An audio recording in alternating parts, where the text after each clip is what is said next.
Okay, welcome to this episode of A Trip Down Goddington Lane, the St Olaf's PE Department podcast, where we meet an older Lavian and chat through their sporting history and sort of see how sports has helped shape them to be who they are. I'll be your host again, Andy Kenward, and with me, as always, is Michael Perks, and joining us behind the scenes to help edit and so on is James Double. So James, thank you very much for your help, and obviously we're going to give a very warm welcome to our guest of honour, who is Holly Page.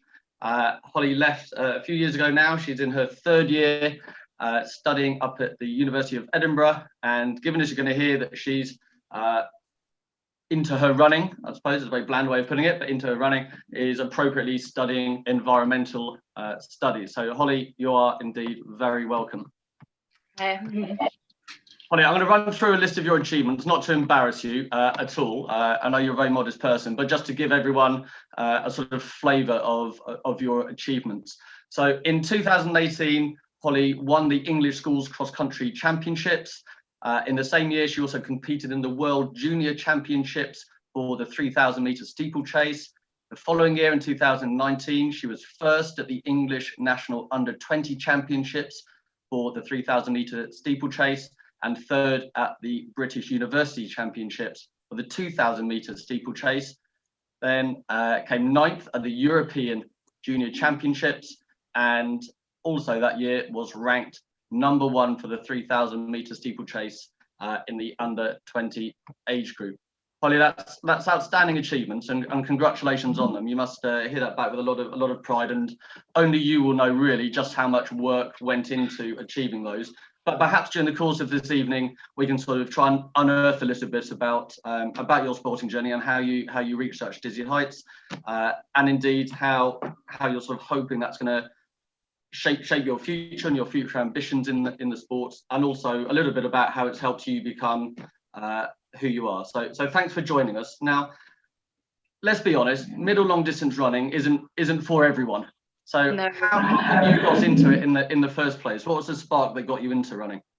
Well, it all started back in when I was in year 3 or 4 in primary school, and we had this cross country which had year 3 and year 4 running together, and I just beat all the boys. I won it, beat all the boys. They were so grumpy about it. They were having strops about it, and I just felt it's like, oh my God, how did I do that? Like, never run before in my life, really. So I sort of begged my mum to be like, oh, can I go to a running club? I loved it. I beat all the boys. I'm really good. But she ran when she was younger. So she took me to her running club that she went to. And I joined the Dartford Dashers, the little kiddie group. I've stayed in that club. Well, I'm still part of it now. So. So do you think your parents sort of knew that you would be good at running, or did that come as a real shock to them when you sort of went home with this news of beating everyone? I think, well, it's definitely in the family. There's quite a few runners in the family, but I was never forced into anything. And I definitely begged my mum to take me to the track, so it wasn't them. And presumably at that point it was all just running for fun, or were there competitions even at that age, or how did it work? No, not at that age. It was just I was in the kids group where you sort of do a bit of everything in athletics. Throw a shot put, run a lap of the track, and long jump. It was very just for fun. And did you ever consider, obviously we want to concentrate on your running history in a moment, but did you ever consider looking at other events in athletics? Have you ever seen me throw? Oh, let's say that's a very short no, and let's move on. What are your earliest sort of sporting memories then at school? You say you got into in sort of years 3 and 4, and I appreciate one of the sporting memories was obviously that race when you were really young. What else do you remember through school? So I went to Chisholm in secondary school, and I did a lot of netball in year 7 and 8. So I remember sort of being part of the team, going to other schools and competing. Didn't really know much of athletics at school, so I don't really have many school memories assigned with athletics, although we had a few occasional things going to Bexley schools and things. But other than that, that's all really. So at what point then would you say that you sort of became serious about that athletics, when it's, I'm not saying it's not still fun, but when it was more about, hang on a minute, I could compete and genuinely do really well here. It's not just about beating the boys. Yeah. So again, it was very early. It was year 7 or 8 in secondary school. I went to the Kent Schools Champs. I've been picked for Bexley, and was gone to the Kent Schools Champs, and was an absolute nobody, and ran quite a big PB in the race to win it. And I was like, well, that's like a first quite big win. Kent Schools wins quite a you know, it's a first title, like, so that sort of got me into, well, I loved it so much. I wanted to get more titles and get more PBs. So I think that's what set me off on the competitive side of it. So would it be fair to say then that sort of success bred success there? Or do you think you would have taken a similar path if you obviously enjoyed your running, but if you hadn't had that early success in terms of winning events and so on? That might be quite a hard one to answer. I think I still would have, because I was doing quite a few competitions, and it was still success. Every time I got a PB, I had a little PB book and I'd written it all down. I used to love getting a PB. It wasn't supposed the winning as such, it was more the PBs and bettering myself, which probably set it all off. But it was nice to have the success of getting a Kent Schools title very young, because definitely helps stick your interest. And personal bests are presumably getting harder to come by. Do you still get that same sort of sense of satisfaction, or more satisfaction? Have you still got your book while you write everything down, how you got on? They do get more and more satisfying as you sort of get higher and higher sport, and but they also get more marginal. Like, now I'm so happy with a second PB or something, whereas back when I was 13, I kept getting like big PBs just because you're growing and you're improving. But now they're quite hard to come by. How much training would you have been doing back at that age then, when you're sort of 13, 14? What did a training schedule have looked like at that point? I think when I was that age, it would have been about three days a week. My coach was very adamant that I wouldn't do very much from a young age. I used to beg him to be able to do more, but he was like, no, if you're going to be a good athlete, you have to grow. Start off with small mileage and get better and better, so you've got somewhere to go when you're in future. And were you a good student at that point? As in, did you sort of listen to him and say, fair enough, I won't do extra? Or when you were meant to have a rest day, did you sort of sneak off and go for a run? No, I was very well behaved. I think partly because of my mum. She knows athletics, and she said, like, no, if you want to be good in future and make it, you need to listen to your coach. And at what point then did the training sort of ramp up a little bit? It was very, very gradual. I think when I was 14, I sort of every year or so an extra day was added, or an extra session or something was added. So it was never, wouldn't say it was like a certain age when things started getting big.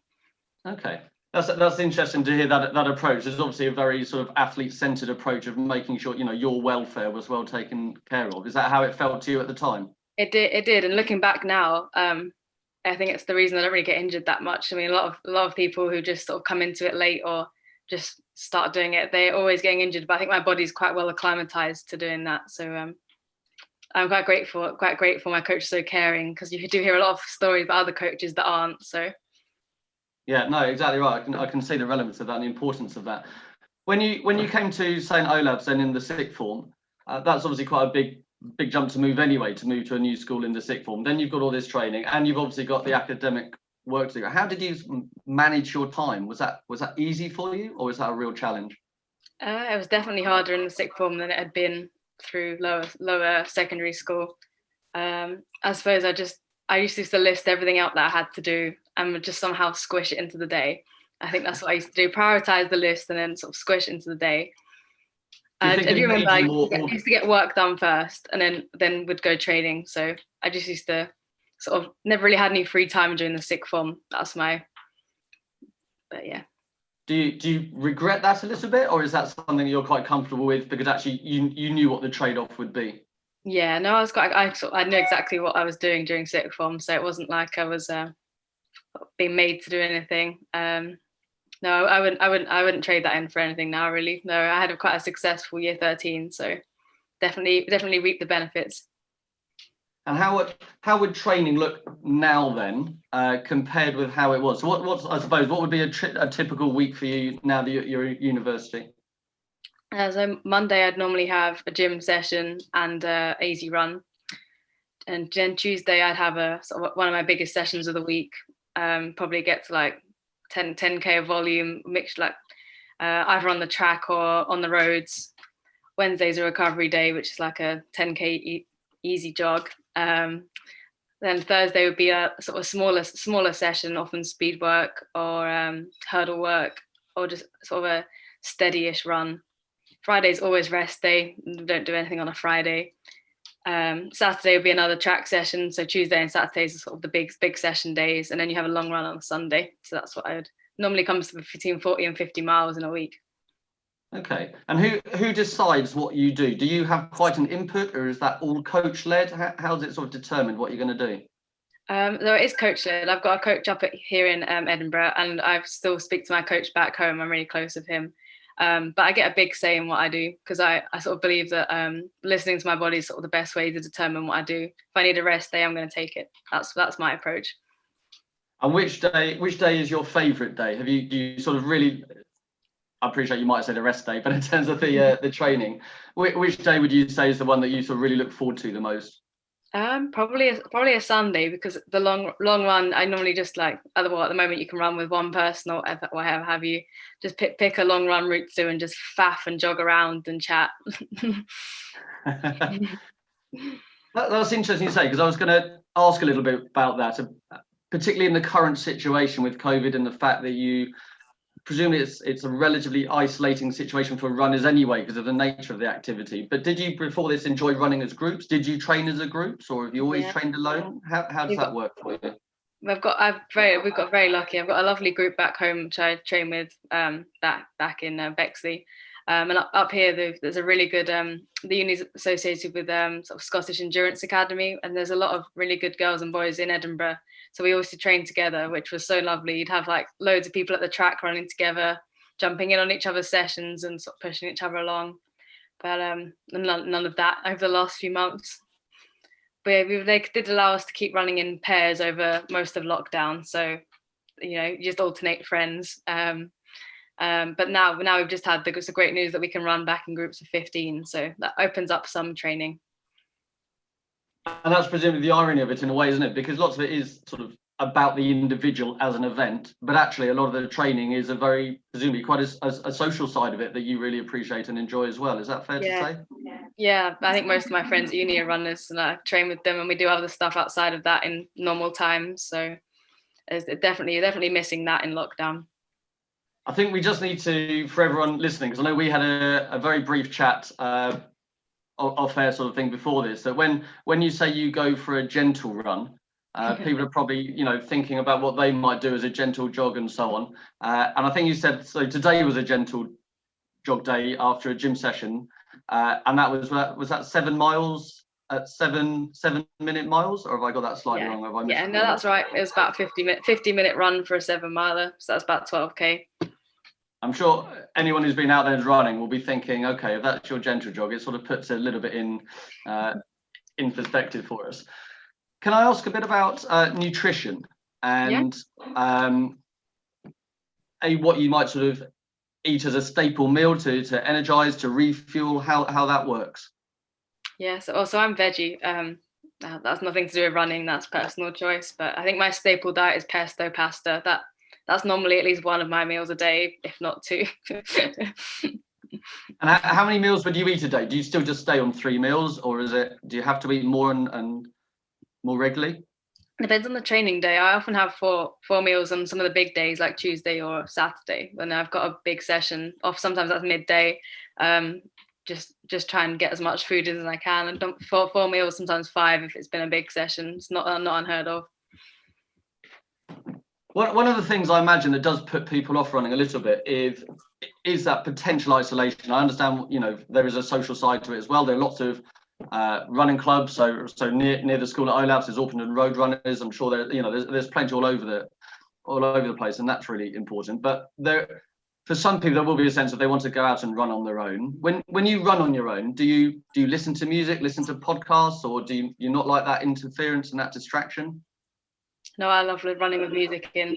I didn't until lockdown. I used to just run on my own and be in a completely different world. But in lockdown, I started listening to music running, and I can't stop now. So it's quite a good distraction for sessions, actually.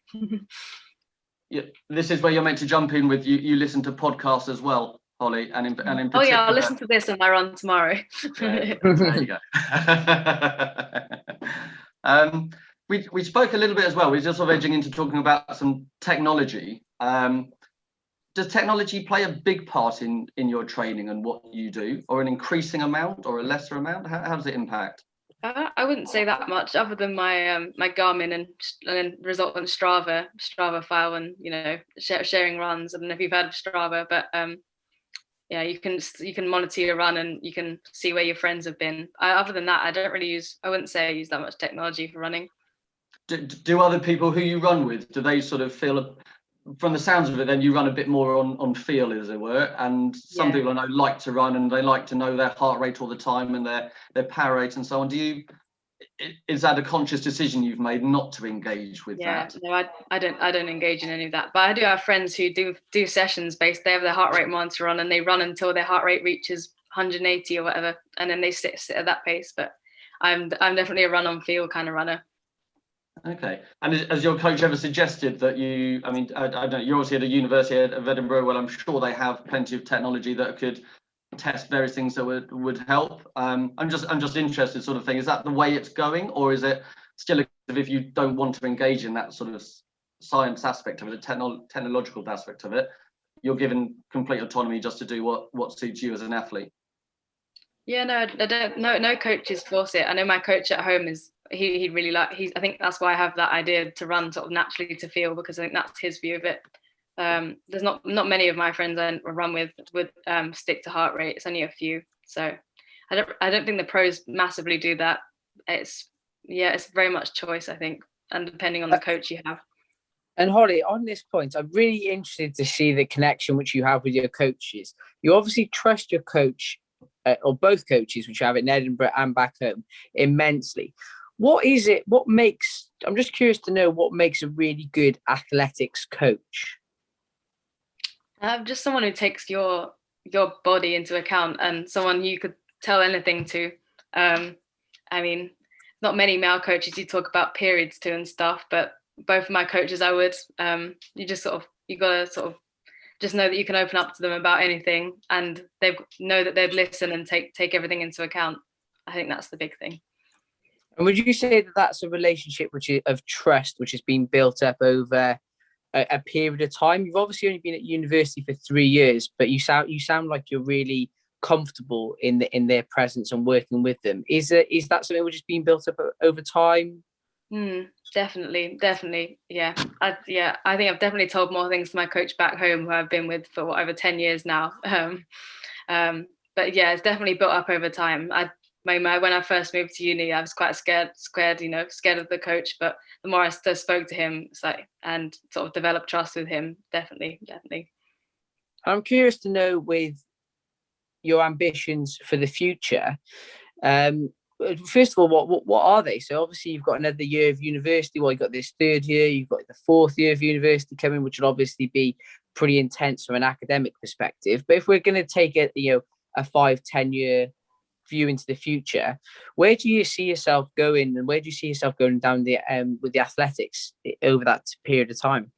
Yeah, I mean, this year, if it goes ahead, I'm hoping to make under 23 European champs. So that's short term, I suppose. It's quite COVID dependent, but long term, I'm sort of in the transition between under 20 to seniors at the moment. So the next, short term, just trying to catch up to the senior level, and then hopefully make a sort of major champs as a as a senior for GB. So, wow, that is such an exciting prospect. I mean, I dread to think have you had a sample of what the training regime would be like? Would it be similar to how you're training at the moment? I'm assuming there would be a slight increase in terms of volume and also number of sessions, because your training schedule at the moment absolutely terrifies me.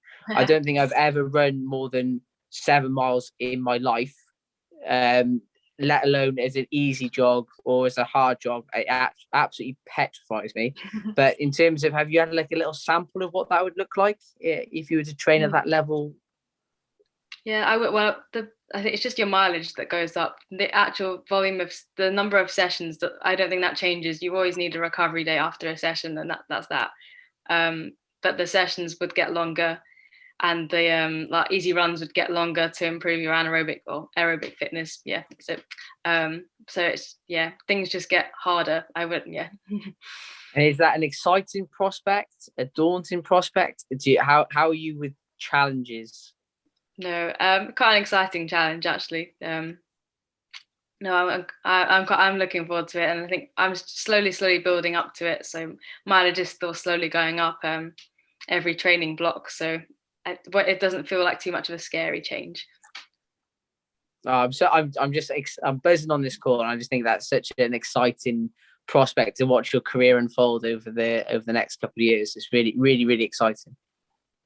Holly, I'm sure we've all got sort of sporting role models, and one day, you might well be that role model. I'm sure you already are too. When you go back and you work at your clubs and so on, I'm sure the younger athletes look up to you. But who are your sort of role models and the current professionals who you really look up to and admire, and what is it about them that particularly impresses you? I know when I was younger, I just looked up to Paula Radcliffe so much, like the long distance runner, and how modest, but also how amazing at a sport she was. She was always my number one role model growing up. I remember reading her autobiography at quite a young age and be like, I want to do that. Also, I say athlete, 800-meter athlete called Jenny Meadows. She always seemed an incredible athlete. And then when I made World Juniors, she was our team coach. And I was like, I'm mixing with one of my idols now. So I've made it. I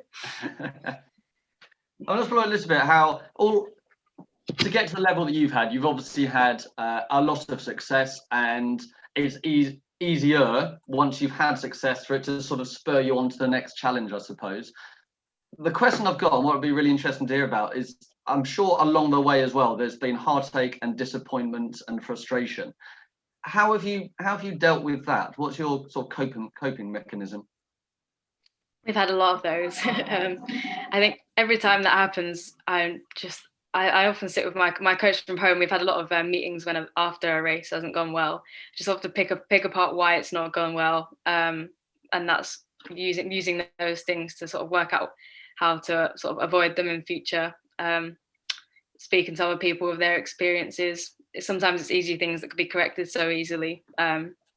Other things, they do take quite a lot of trial and error. Like I've worked on nutrition and diet for years. I think that's only just coming now, really. But yeah, I'd always pick apart a bad race and sort of work out why it's not gone wrong. And is that something you would do with your coaches, or would you sort of internalize it first and then go to them? Yeah, I always think about it after the race, sort of, disappointed and think, oh, I should have done that. But a good sit down and writing a list with my coaches, there's definitely benefit to be had there. And how important, I mean, obviously the actual fitness and the raw ability in that way is crucial, but how important are tactics and the strategy that you might employ in a race? Is that the difference between winning and not winning? Oh, definitely can be. I know I've lost races with horrific tactics. If you going off too fast or kicking too early, like those, the differences between meddling and not, definitely. You mentioned earlier that you sort of you do cross country and the steeplechase. Which do you prefer, or is it not really? It doesn't matter because you're just out there competing and that's what you really enjoy. I've achieved more in steeplechase. So I've not represented Great Britain for cross country, but I almost do prefer a cross country race just because it's sort of wet and wild. Not like you can't really predict I suppose you can't with the steeplechase either. But I think I prefer the cross country just because I sort of like getting muddy and being outside, whereas the track's quite a formal, all eyes on you. And people like to watch in steeplechase, like people poised around the water jump waiting for someone to fall in. It's quite more high pressure, I'd say. And the big question really, I suppose, is sort of moving on from that is really interesting to hear sort of the journey that's brought you up to this point. How has sport helped to shape you as a person overall, not just within the sort of sporting environment, but you as a whole person? It's definitely brought me out of my shell. I think before I sort of got success at running, I was really shy. If you probably ask friends from school, I'd definitely come out of my shell when I started competing in athletics. Definitely. Fantastic. Holly, I'm conscious of time. Can we have a few sort of quick fire questions with you? Is that all right? Okay. I think we put a time limit on it when we first did this, but we're not going to put a time limit. So it's relatively quick fire. The questions will be quick fire. The answers don't have to be so much, I guess, is what I'm getting at. Okay. When was the last time you cried at a sporting event? Oh, I'm not a crier. That's my. Actually, no, I can answer this. I I was in a mountain race back in 2019, and I got heat stroke during it and passed out. And at half, I think I was out cold for about 10-15 minutes, and I sort of woke up all dizzy and confused, and bawling my eyes out on the side of this mountain. Where am I? And a marshal would come to me looking after me. That's quite a weird one. Name 3 dinner guests that you would choose. Paula Radcliffe, definitely. Have Paula Radcliffe, Jenny Meadows, and another one. I'd have to say one of the Kenyan athletes who I raced against at World Juniors, who called Seraphine Chespool, who's definitely the best senior athlete currently for steeplechase in the world right now. So I'd like to chat to her too. Okay. And what's your favourite food after training? What's your sort of your guilty pleasure food, I suppose it would be? Chocolate milk and a bowl of pesto pasta. Not in that order though. No. Other than sort of steeplechase and cross country and running, what other sports do you enjoy to play? I love climbing and mountain climbing and hiking and stuff. I do quite a lot of that in Scotland on like fun weekends away. So yeah, that would be what I'd pick. Okay, and then lastly, what advice would you give to an 11-year-old Holly Page in terms of sport? Listen to your coach and slowly build up your training if you want to sort of have longevity at it over time.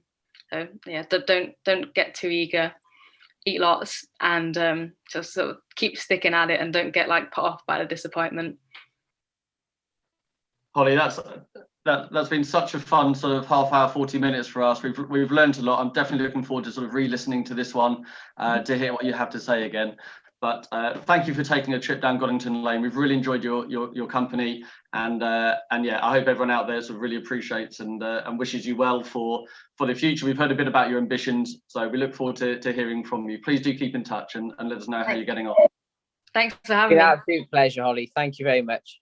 Thank you.